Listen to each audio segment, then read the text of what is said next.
Xin chào, tôi tên là Việt Võ, đến từ sở cứu tại San Jose.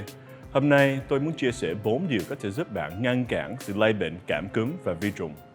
Rửa tay thường xuyên bằng xà bông và nước ấm, đặc biệt là trước khi ăn và sau khi đi vệ sinh.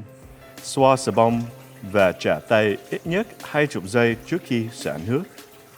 Nếu không có xà bông, có thể thay thế với nước rửa tay diệt khuẩn. Khi ho hoặc hắt hơi, xin nhớ dùng khăn giấy, tay áo hoặc cánh tay, chứ không phải bàn tay. Luôn rửa tay sau khi sử dụng khăn giấy. Tránh đụng vào mắt. Đụng vào mắt, mũi hoặc miệng sẽ cho phép vi trùng xâm nhập vào cơ thể bạn. Cuối cùng, nếu bạn có các triệu chứng như ho, hắt hơi hoặc chảy nước mũi, xin vui lòng ở tại nhà. Tuân theo những lời khuyên đơn giản này, bạn có thể giúp ngăn cản lây bệnh cúm và các loại virus khác trong cộng đồng San Jose.